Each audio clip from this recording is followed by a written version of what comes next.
Hello, welcome. Today I am joined by, well, I know him as Brad Georgiev. We'll dig into his real name and background. Um, so, Brad, welcome and thank you for joining.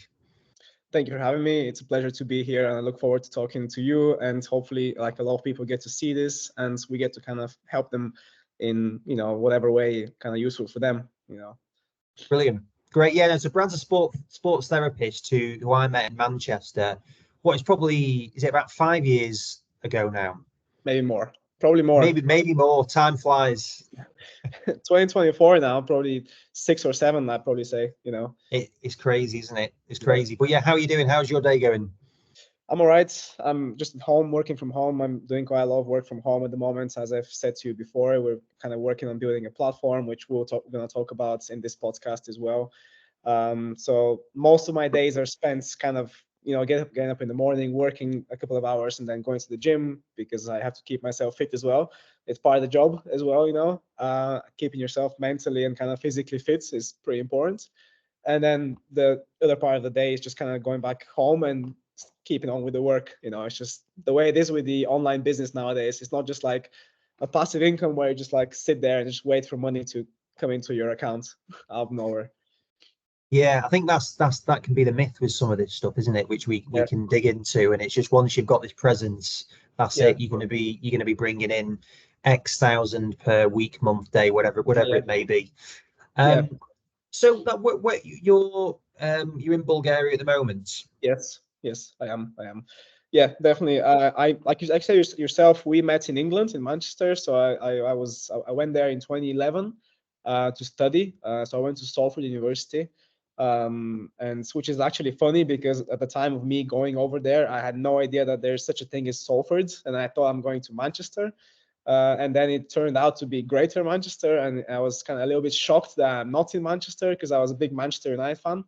And then I realized that Manchester United actually have club from Salford. So it's like one of those things that you understand, like kind of you get to see when you're a foreigner and you kind of go over to England, and it's just interesting experience. For somebody who, somebody like me who's like, just kind of going somewhere completely new, having nobody there. I had no parents, no kind of relatives over in England. I just decided I'm going to go to uni and I'll see how things go. So it was a pretty interesting experience, and been back in Bulgaria for 3 years now. I came back after the pandemic, which we can chat about later, how that kind of influenced my decision to come back, and kind of leave England. Yeah, and so how did you come to the point where you came to the UK? Like, what guided Yeah. you to want to take that course? Yeah. So this is something that's very kind of popular here in Bulgaria. A lot of kind of like, to be honest, most of my classmates after we finished high school, probably out of 27 people, 15 people went abroad to study. And that's something very normal for countries like Bulgaria because our education system is not very good. And obviously the UK has a very good university system with a lot of there's a lot of different courses that you don't have over here. And the level of knowledge and the education that you get, especially in our industry, in the healthcare industry, is it's just something completely new, for us. So it was a no-brainer for me. I just wanted to kind of, even when I was like 14, 13, like my parents were kind of grooming me to go abroad when I finished high school. So it was never, I never actually applied for university in Bulgaria, which was funny. Like everybody else applied, I only applied in England, and I got accepted in London, Essex University, Plymouth, and then Salford. So I chose Manchester. So I chose Manchester. You know. Yeah. And so, how did you pick which course you wanted to do? So to be honest, like when you're kind of 16, 17, 18 years old, it's kind of the only thing I wanted at the time, and I knew that I wanted was to go over to England. I had no idea what I wanted to study. I had absolutely no idea. And initially, I picked a business management degree, which I was accepted on. But then, as I was kind of browsing through the websites, I saw there's this thing called sports and leisure management, which was something a bit more interesting because it had like sports psychology, had a little bit of coaching in there as well. And I decided to transfer into the sports and leisure management degree. Because at the time I was big on sports. I was actually very interested in becoming a personal trainer before actually going to sports therapy. And I was big on football and sports, I still am, but kind of fitness was a pretty big part of my life. So kind of the sports and leisure management degree sounded pretty good in my head, even though eventually I realized that it's completely useless. To be honest, I've never used it in my life. I've probably used 2% of what I learned in the university in actual business, which is pretty interesting, you know. Yeah, that is interesting. So like, I know you just picked 2% there, but like, what are there any things that you did take out of it that you thought this was really useful? To be honest, there's not really much I remember from the degree, because all you had to do was at the time I was working. To be honest, after there's this thing that if you're a foreigner in the UK back then, you had to acquire a yellow kind of passport, which allows you to work. So without this document, you can't work, but you have to apply for it and have to wait for it six months to a year. So when I go over there, I applied, and the first year I couldn't work because I didn't have it. So I had to kind of survive. My parents kind of helped me out surviving in that first year. So I don't really remember much of the first year because it was just so much stress, to be honest. So I can't say I remember anything from that year or I learned anything. I focused on surviving. I was like, let me get my yellow passports, let me get a job, and then I'll try and like make a life out of this. So second year, I got the yellow passport or whatever it's called, and then I found a job. I started looking for work. I started working in a place that eventually I realized is a sports injury clinic. So in the beginning, when I applied for the position, it was a position of like a receptionist. I had no idea where I'm applying because I applied in 50 different places. I just needed a job because I was running out of money. And my second year, I spent like working full time and studying at the same time. So again, I didn't really focus much in university, to be honest, because I found that this job was kind of teaching me a lot more in things that I was interested in. And once I kind of got into what these guys are doing, am I okay to mention like the company that I was working for here? So it's a company called Active Health Group. So they kind of focus on doing sports therapy courses. It's like a private educator, like a college, like iTech. A lot of people that listen to this podcast will probably know like iTech, and we used to work with iTech. I used to teach for them. And then after starting working for these guys, I started to realize that they actually have a school as well as a sports injury clinic. So all of a sudden, I found myself in this place that I didn't really think that I would be there, if that makes sense. So it was kind of fate in a way, like something drove me to that place, and I started kind of learning more about what they do, and here I am today. You know. So what was it that you were doing, or what were they doing that you particularly caught your interest?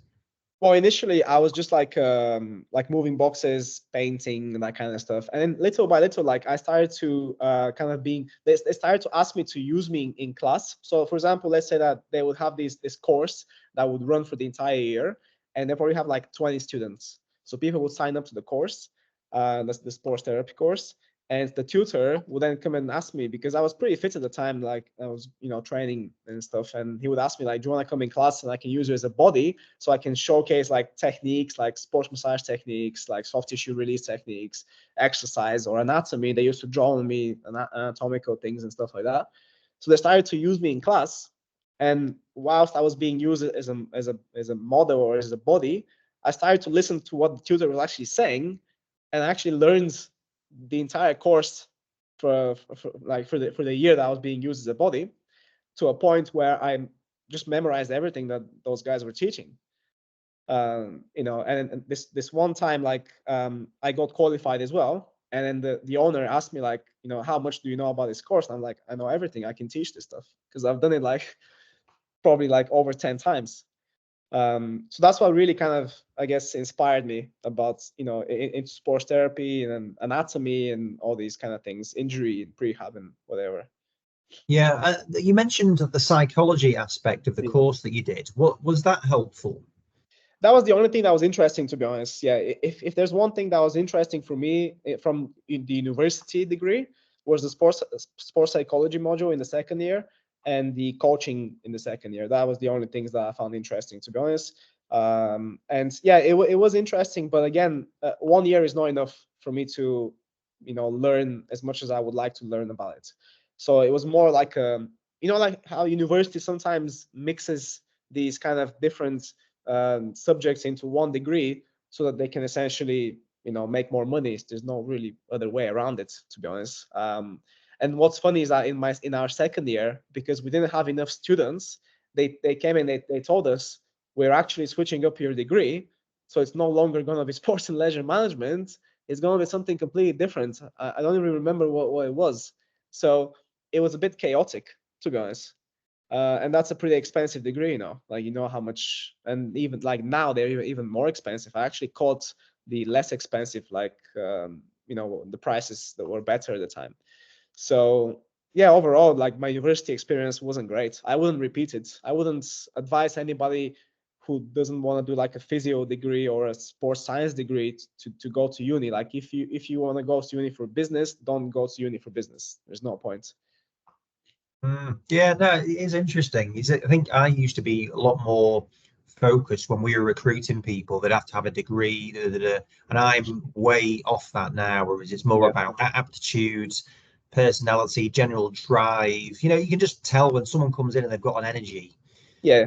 Are you Exactly. bothered about what degree they've got? Of course, like you say, if it needs to be a physio or an accountant or something like that, then it may be a bit different.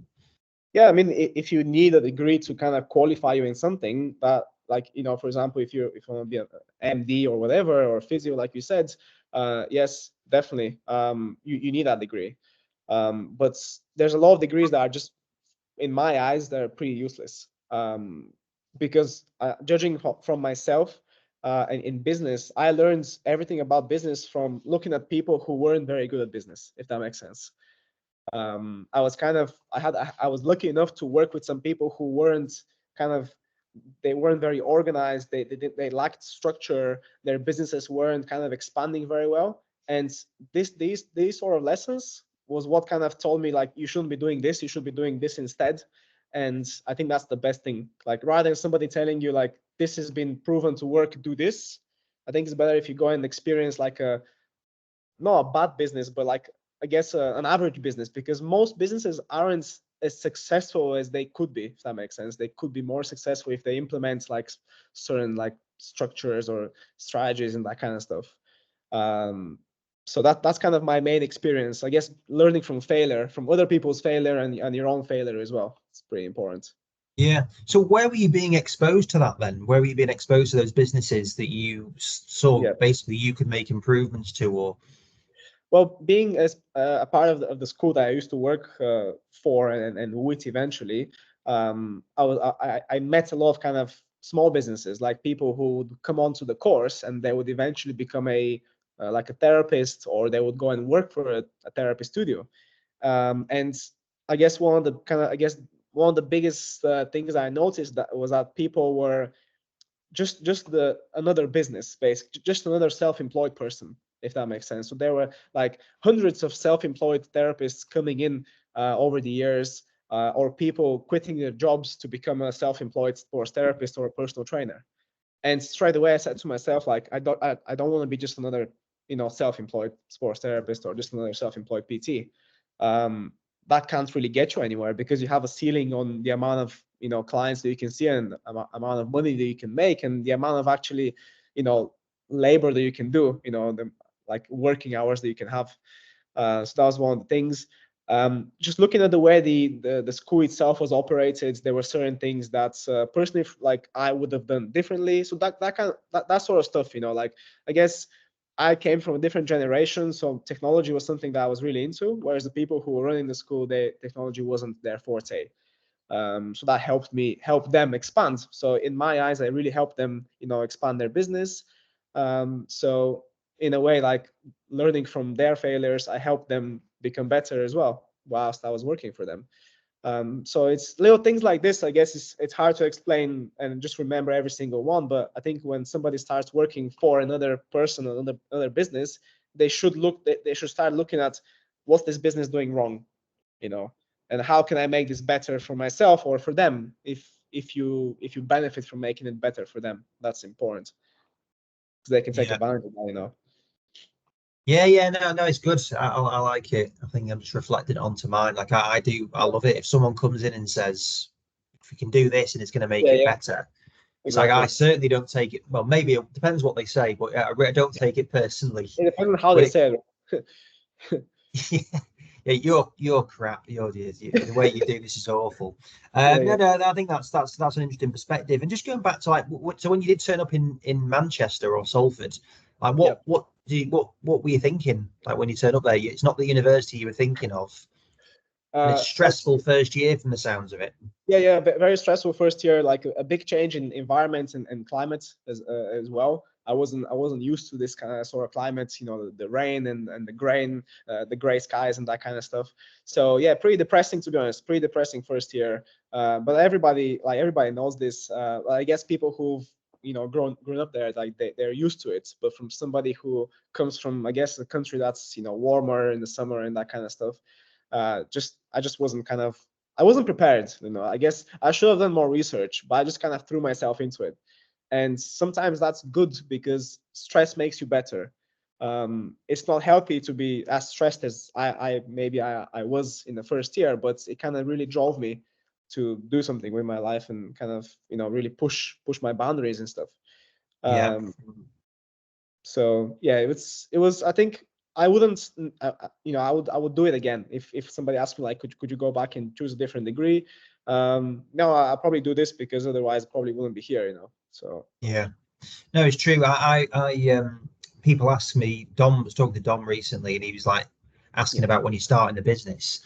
And I'm pleased I didn't know how hard it was going to be for that first year, 18 months, 2 years, because yeah, like, it probably would have put you off doing it. So yeah, yeah, yeah, it's like the time is like, what the hell is going on here? Whereas, like you say, you learn so much and you're really going through that pain barrier.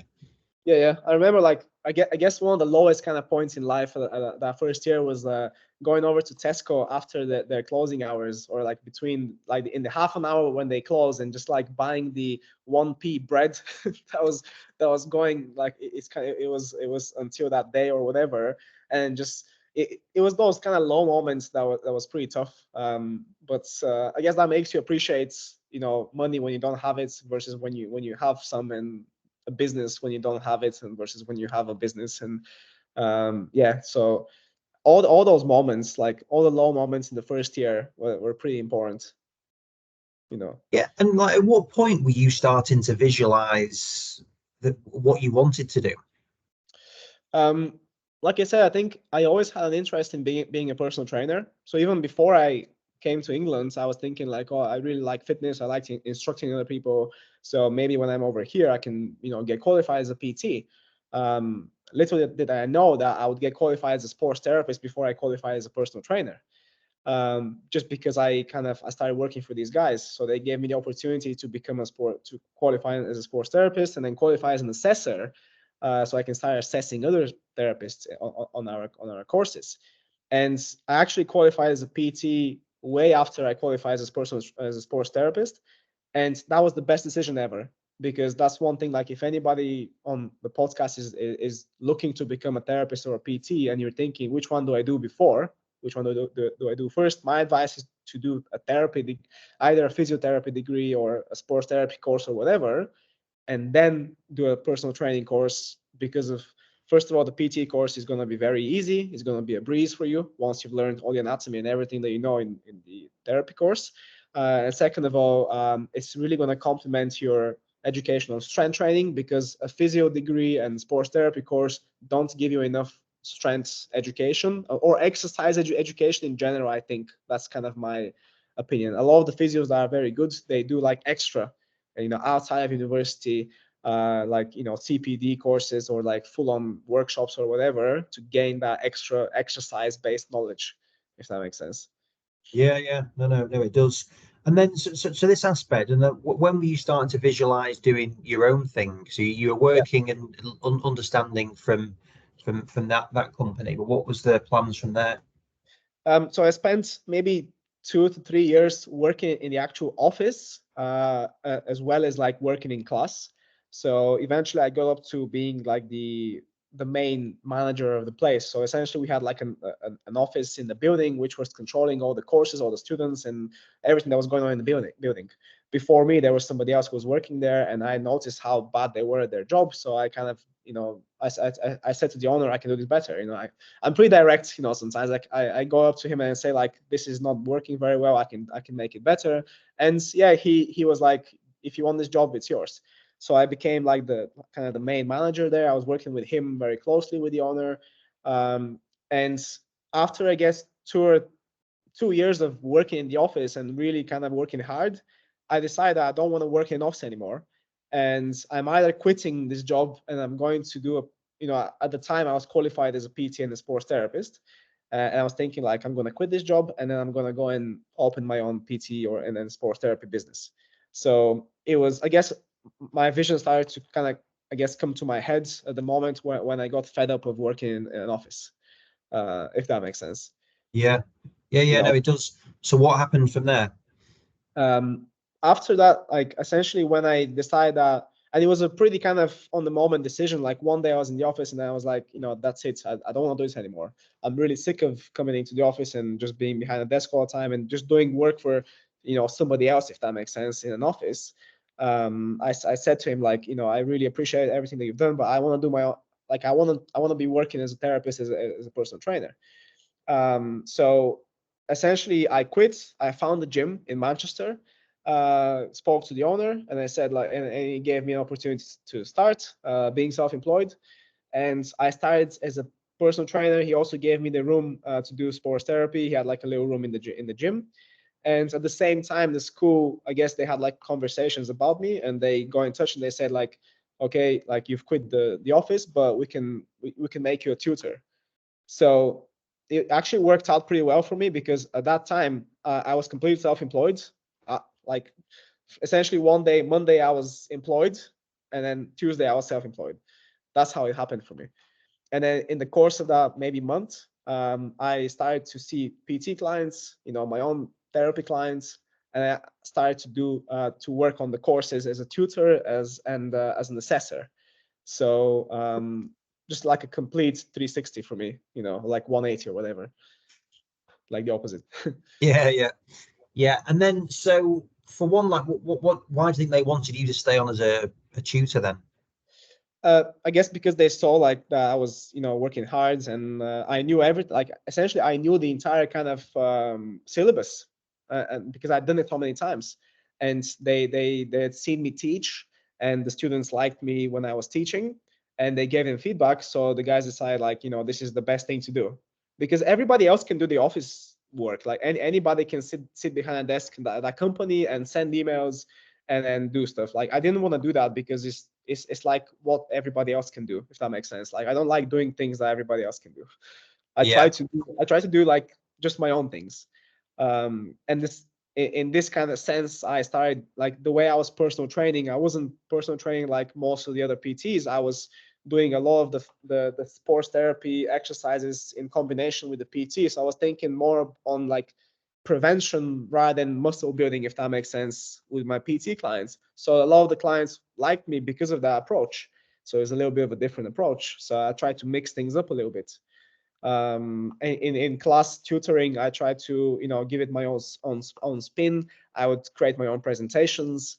I would draw on people's bodies with anatomy drawings. You've seen me like do posts with that stuff. So I just try to kind of really be creative and then just come up with my own way of working. Now that I had the freedom of being self-employed, that's the best thing about it. You can do your own thing completely. So what was that like then? So you'd gone from being employed, then literally the next day you like that. How was that? Yeah, the first week was pretty stressful because I was like, am I going to have enough clients? Am I able, will I be able to pay rent and that kind of stuff? At the time, I had like a car as well that I was paying for, so there were quite a lot of bills. And when you get this like wage coming in every month, like you've got this money coming in, you got this much, bills. I can pay this, and I've got this left. When you're self-employed, like you've got more bills because you have to pay rent for the gym that you're working for. You've got accounting taxes, you've got taxes at the end of the year, which is a whole different story. A big stress my first year of like getting my taxes done and stuff. So it was very hard in the first month, but then once you get going, like once you put your head into it and when you focus, it just feels so much better. because every day you get up and you know, like, I'm doing this today, and then tomorrow if I don't feel like doing something, I can maybe take a couple of hours off and I can do something else. So yeah, it's the freedom. That was the main thing, you know. That's priceless, really. Yeah. What was the vision for you at that point then?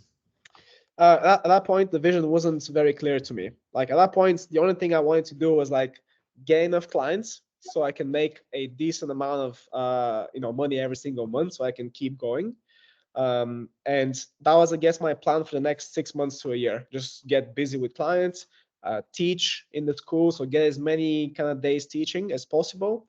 And that was kind of the initial vision. Just get myself as busy as possible and just make a name for myself, you know, in the city, which was not easy because, like, there's a lot of gyms, a lot of PTs, like I said, like hundreds of, or maybe even thousands of like self-employed therapists and PTs come up every single year, you know.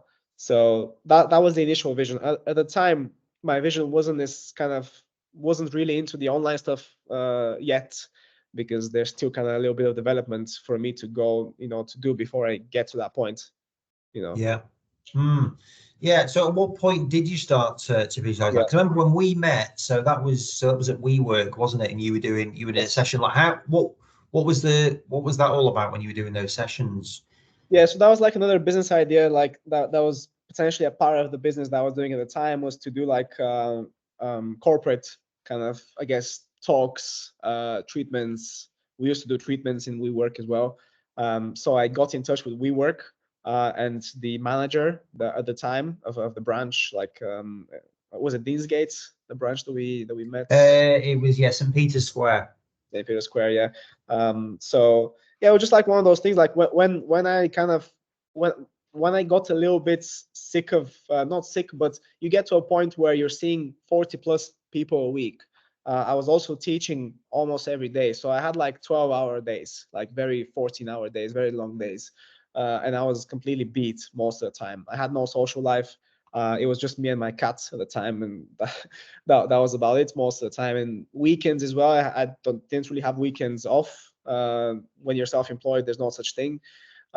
So I was starting to think, like, how can I get myself out of this equation? You know, how can I stop doing so much? And I was thinking, if I create this corporate program, maybe I can hire people to go and do the work for the company and something like that. You know, so I guess that was glimpses of me trying to be an entrepreneur, a little bit, but yeah, I guess it's only the beginning. I was thinking, like, how can I get myself out of this in a way, like, or maybe bring my time to like 20 clients a week or something like that. That was the Yeah. idea. And well, how other than meeting me and Mary, which obviously Yeah. was good, but like, Yes. was it successful? It was pretty good because I went to all the other WeWorks as well. So it wasn't like yours wasn't the only one I went to. So I went to all the other ones. I forgot like where they were now, but that was one of the things. I found some work with a company called Altius. So it's a pretty good company. The owner used to be the ex-England's rugby like main physio. So he Doug. made Doug, yes, Doug. So he built his own.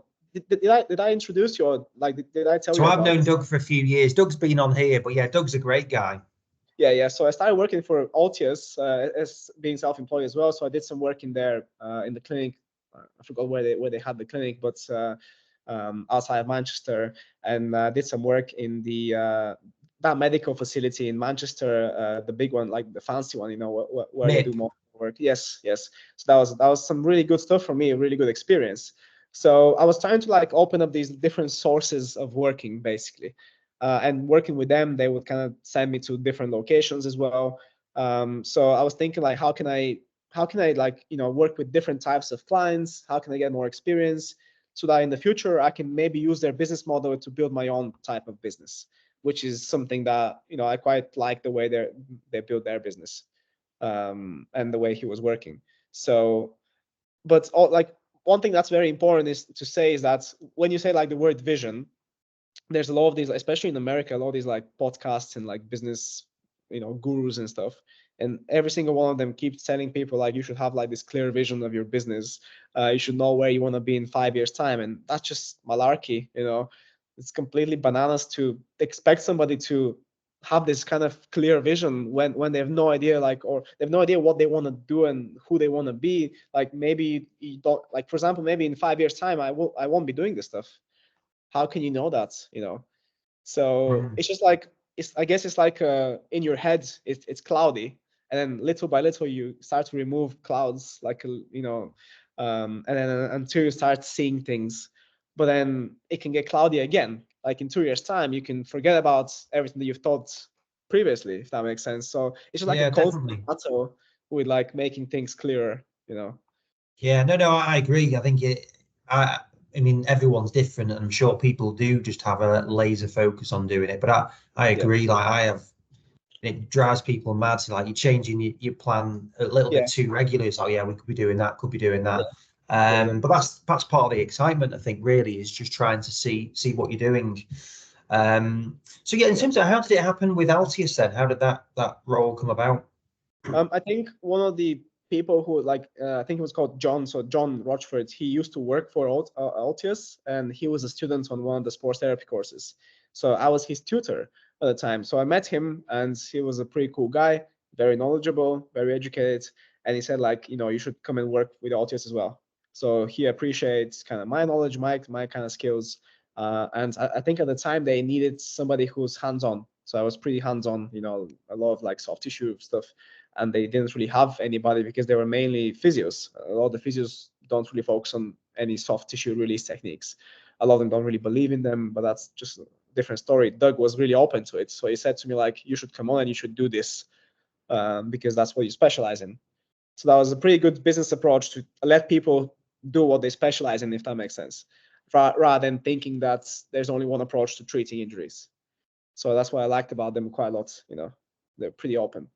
Yeah, yeah. No, Doug's really good. I think Yeah, he's got so many. Again, he's got a lot of ideas, a load of yeah, things. Business is great. The one in Hale, I think you're referring to there, which is really good setup. And yeah, yes, he's expanding a lot of things. yeah, Yeah, and always still enthusiastic as ever. yeah. So yeah, so you were at Altius, and then you were talking about when the WeWork piece as well. But like, what point did you start to think about like the education? I know that's something which Yeah. you've been doing for a while. Well, I guess like when I started teaching for the sports therapy college, like on the diplomas and stuff, I really enjoyed teaching. I really enjoyed working with people and like making people understand like what I'm trying to teach them, because that was the main thing. Like anybody can sit there and read from a book, anybody can memorize a lesson and stuff, but not many people can make you understand. So I realized that a good teacher is somebody who makes people understand what they're trying to tell them.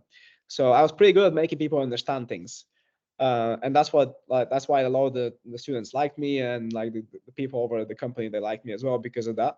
So and whilst I was teaching on their courses, I started to think like, can I develop my own workshop? Like, can I make my own thing or something like that? And I did. So I did like a couple of workshops, which were just like purely my kind of inventions, and they were really good. And at that time, me and the owner, we started talking about an online education system or a platform. And I started to do some research on different platforms that we can use. And we found some, and we actually started to build courses. So I actually built a whole online platform for them. I filmed the videos, I put the content together, and we made the plan to start to launch it basically. The problem was that because it was his thing, he was his business, he wasn't ready to invest money in advertisement, and he didn't really see it as like in the same way as I did. Like this is where my vision started to get clearer, I guess. I was thinking like, this is a really good thing, and if you can make this work, it can be a pretty good income stream, you know. But unfortunately, like he was focusing on other things that I think, for personally for me, wasn't the shouldn't have been the priority, you know. Yeah, yeah. So what happened from there? Well, from there, things started to kind of get to a point where I felt that I exhausted everything that I could have from that place. I'd given them like 10 years of my life, really, and I was expected to be made like a partner or something like that. because though we had like talks about that during the time, multiple times. I was really close with the owner and everything, and but for some reason that never happened. And I'm that kind of person who, like, I can't really be working for somebody else. It's very hard for me to work for somebody else and answer to somebody. And the online platform that we create, I create for them was like the tipping point, because I built something that if it was only mine, I would have like made it work. I would have invested money in advertisements. I would have kept going with it, but it wasn't my decision, and that's what really pissed me off. Like I don't want to be like that. And when I got to that point, I thought to myself, like, maybe this is the point for me to just completely, break off. And again, like a Monday, Tuesday decision. Like Monday, I was working with them. Tuesday, I wasn't. Just like the other one. But this time, I had experience. So actually, just because I didn't done it before, this kind of quick decision. This time, I knew that I can make it work, if that makes sense. So it wasn't as stressful, maybe, as it was the first time. So I did that, and I just went completely self-employed. So I kept working in the gym that I was working at with my clients and stuff. But then I looked at other opportunities. So that's when I came across a gym called I think it was the Gym Works at the time. It was in Salford Keys, and it changed branding multiple times, but it was a pretty good gym in a very, very nice place, like a new gym with, like, the owners were pretty excited about it. So they asked me to kind of start working there as a therapist and as a PT. And so I kept the place in town, and also I opened the clinic in the Salford Keys place. So that was my new business, like the two clinic locations, mainly focusing on seeing people in the clinics as a PT and as a sports therapist. And that went all the way up into the pandemic, basically, just working Right. like full time as a therapist and as a PT. Yeah. Yeah. And then so when the pandemic happened then, Yeah, so like that, do you yeah. have any view of moving back to Bulgaria at that point? I mean, as a foreigner, like everybody who kind of, I guess, spends time in England or in whatever Germany, like people go everywhere to study and stuff and work. They, like, everybody has like a little thought at the back of their minds about coming back to where they came from. I always had that as well. I was thinking, like, how can I make this happen? How can I go back and still, be able to do what I do? Because this sort of work, the sports therapy, and the amount of, like, the level that it was being done at in England and other countries, Bulgaria is just not there yet. It's very far away from getting there. And even if I've got the skills to do it, the actual people who would be my clients, they wouldn't know that, like, that's good for them, if that makes sense. So it would have been a very difficult thing for me to come back and become a therapist here. So when the pandemic hit, at the time I had no kind of intention of going back to Bulgaria, but I closed down both of my clinics, and that was a stressful time because obviously you've got bills, and then now you've got no income all of a sudden. And I said to myself, like, I can either sit here and cry about it, all day, and just kind of burn through my savings and stuff, or I can start building this online platform that I've been thinking about for so long now. And that's when that journey started. That's kind of still kind of going now, and it's expanding. Like, this is where my vision, like now my vision, because of that period during the pandemic, that's why I've got such a clear vision now, because that's when it started. That's when the online stuff started. you Yeah. know And what is that vision now then? So an online platform that can be used both from healthcare professionals to study and get better at what they do, physios, personal trainers, PTs, like athletic trainers, like it's like a thing that's global. So any different professional from different countries can come on and learn about anatomy, exercise. But at the same time, the platform can provide, rehab programs for people who want to get better as well. So just bringing everybody together in one place. If you're a health pro, you can buy a course that teaches you about, things that you want to learn in more detail. If you're somebody who's injured, you got like an ACL injury or whatever, you can buy a program that can help you recover from the ACL injury, but at the same time give you education on like how you can prevent it. So the programs that I want to build and I'm building now are not just like follow this exercise for 8 weeks. It has an anatomical aspect, so it teaches the common person, like I guess the injured person or whatever, about why this injury happens, the anatomy behind the injury, why you're doing certain exercises, what this exercise is doing to your body, that kind of stuff. So I'm keeping the education kind of aspect. It's still a very big part of the platform. So yeah, so it sounds like you've got just kind of two things from the PTing perspective. That's that element of educating people around the mechanics of injury or prevention or whatever. Is that right? Yeah. That's a big part, because all of my clients, because I see one-to-one people as well, where I kind of work with them personally on their injuries and stuff.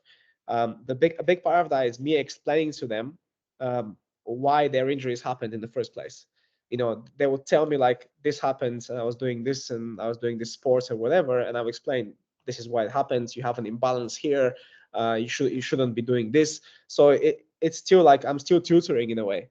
All of my clients, I'm not just saying to them like, do these exercises for 8 weeks, don't bug me in that time, just make sure you do them and then we can catch up at the end of that. It doesn't work like that. It's like a constant communication, constant questions from their side, and just me kind of trying to give them as much education as possible on their own bodies. And people appreciate that, because a lot of the things that are common sense to me are not common sense to them. That's very important. Yeah. And so like you've got a substantial online following now on Instagram, and I'm sure other platforms as well. Like, at what point did you set that up, and how have you grown that? Yeah, I guess the Instagram started when at the moment I broke off from the college. So I stopped tutoring for them and I started working purely as a therapist and as a personal trainer. And I said to myself, I looked at Instagram and I was like, this could be a pretty good thing. So I started doing these posts about different injuries, like, back pain posts, shoulder pain post. And I started getting clients off of each post. So I was getting 2 or 3 clients, actually paid clients from each post, and maybe 10 to 15 inquiries from each post. And I saw like how much social media can help me grow my business. So I decided like, I'm gonna do this. I'm gonna start posting on a regular basis. I'm not gonna care about how many people like my posts, because there's no point when you have a small following. It doesn't really matter. It doesn't really matter as much. But if you're consistent and Instagram notices how consistent you are, that's when your following will grow. So it's now, probably 5 to 6 years maybe that I've been doing this, really seriously. And that's why I'm here. It wasn't an overnight thing where I just grew to 100,000 followers overnight. It just doesn't happen like that. So consistent posting all the time, and also like advertising as well. That was a big thing. So I started learning about Facebook advertisement back when it was still called Facebook. It's called Meta now. So it's Meta advertisement.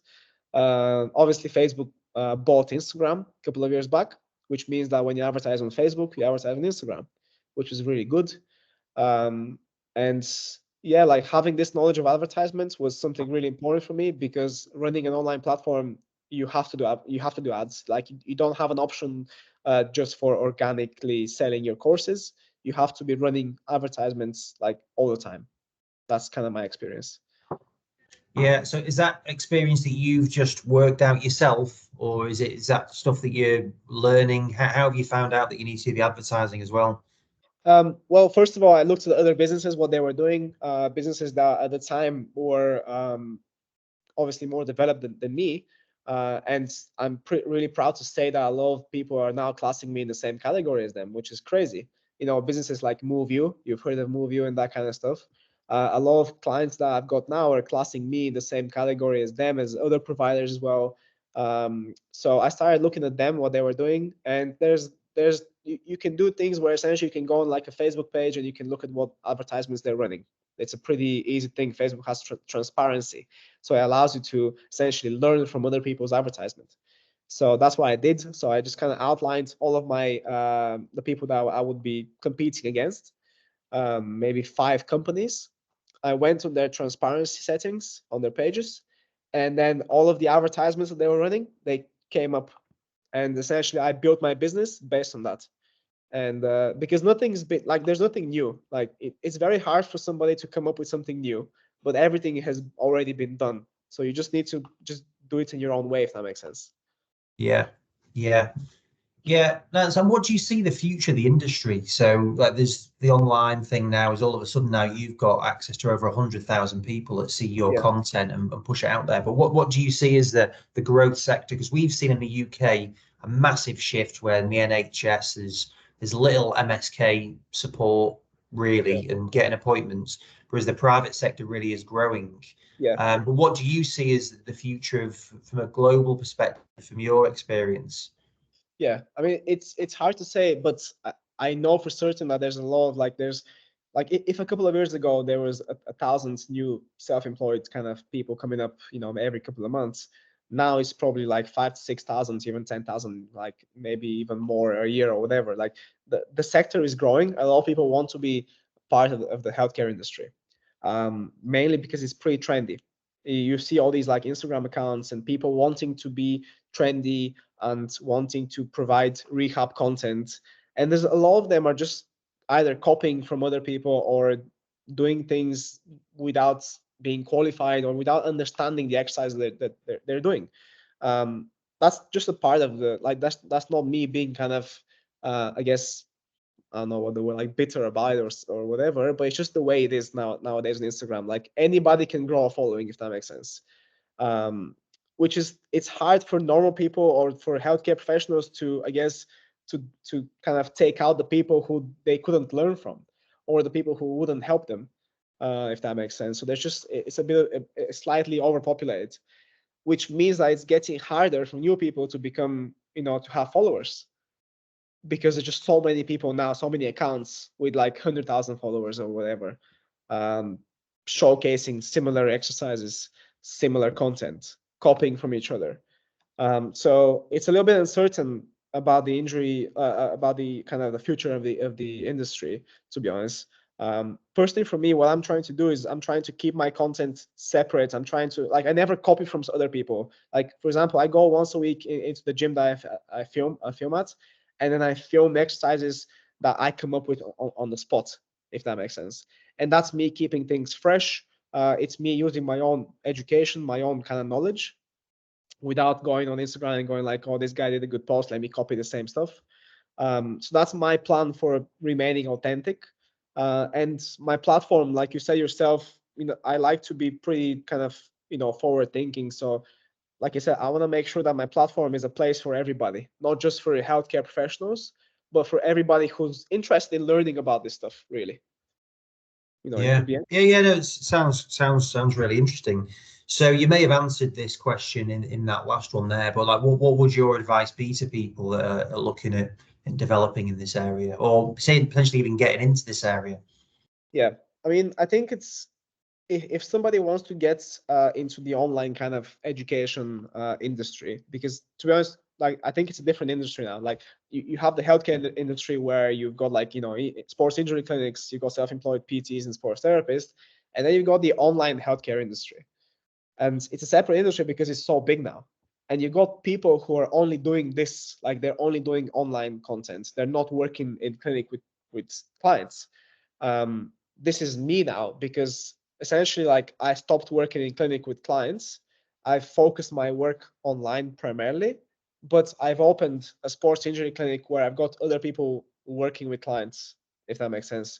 So my advice for people is like trying to find the best of both worlds.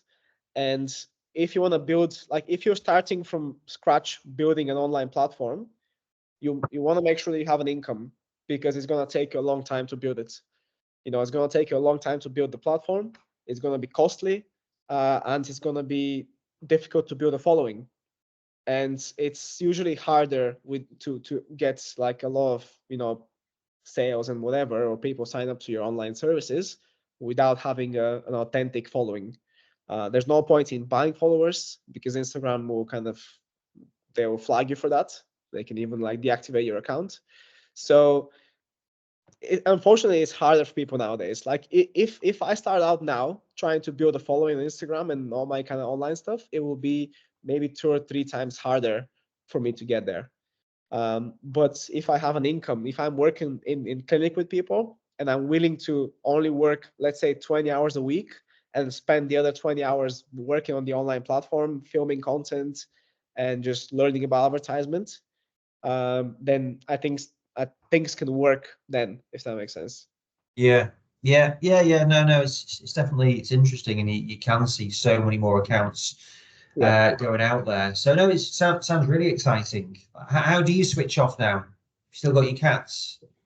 I've got two cats now. There's one is like here in my feet now, but it's very hard to switch off. Like there's a quote from Zuckerberg, the guy that kind of found the founder of Facebook, that I quite like, to be honest. And they asked him like, so how many hours a week do you work? And he asked them back like, how many hours are there in a week? Because you don't switch off. Like for example, you can be out in the garden, like just lying down, but you're thinking like, I've got this course that I need to, put out. Like, what's the structure for that? So I think it's like that's the secret. You don't switch off, but you can still think about your business even whilst your body's resting. It's not. I don't think that's a bad thing. It can be like a leisurely thinking about the business progressing rather than being on the computer and looking at it and waiting for ideas to come. Sometimes ideas come when you're doing something completely different. Yeah, yeah. No. Well, I woke up in the night like last night, just Yeah, thinking, why are we doing that? And then on the drive in this morning with Dom, I'm like yeah, grilling him. Why are we doing this? And I might be right. It's like, so if you've got a good answer, great. But if yeah, I constantly like that, is that you wake up in the middle of the night and you're thinking, what should we be doing there? Now my fiance, she's a CBT therapist, so she's very good at being able to sort of say, right, what are you going to yeah. do about this now? Can you do anything? Because it's, yeah, you want to sleep as well. It is important to get your rest. Exactly, exactly. It's very, again, one more thing that a lot of these like people on the podcaster keep talking about is like, you need to be getting up early. You need to get up at like 4 a.m. and do all these things. You have this like routine. You need to go to a shaman and whatever and drink ayahuasca before you start and go to work and whatever. But sometimes you're just so tired. Your brain is tired, your body is tired, especially if you train like, because you want to, I think if you want to be a successful like business person, you want to make sure you keep your body healthy.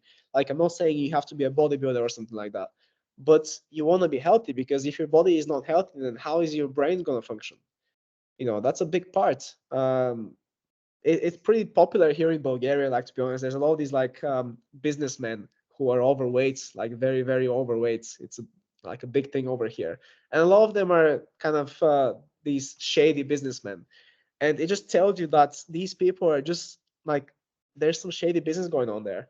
And if you're somebody who's trying to build something from nothing and you're working like 24/7, but at the same time like you want to make sure that you stay healthy, so it kind of gets a lot harder then, if that makes sense. Yeah. I um, think there's been a big shift in that though. Was when I was reading, I love reading books, and I think it was always 4 hours. Margaret Thatcher got 4 hours sleep or whatever it may be, and business leaders. Whereas now I think there's a lot more emphasis on sleep, yeah, health, making sure you're doing your physical yeah, activity and yeah, getting the proportions right in the day. yeah. Your body shuts down. Like, it's virtually impossible to do that. Your body will eventually shut down. You're gonna have some sort of a meltdown or whatever. It's just a part of life. Or you can get injured if your body doesn't get enough sleep. Then it doesn't recover, and then you want to go train. And some days you shouldn't train because you're too tired.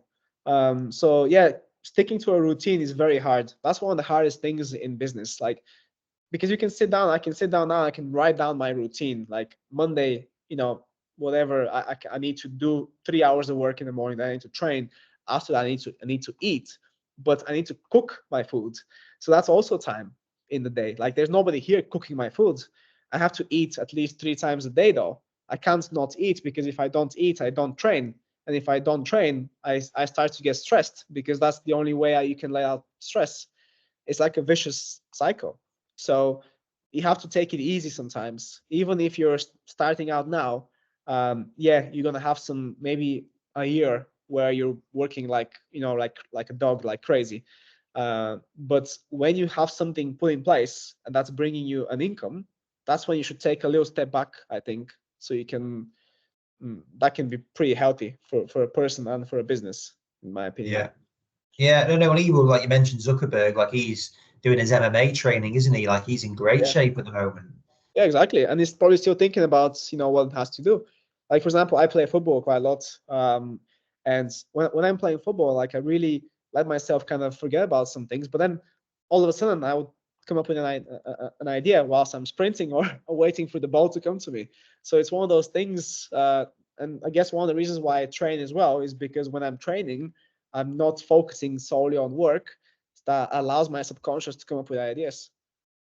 So, no, I think it's really good. I think it's definitely very important. No, I've got loads of really good stuff there, and that. I'm really pleased to see all your stuff going so well, because I know how hard you work. I know you are really innovative, and it's always good company to do different projects with.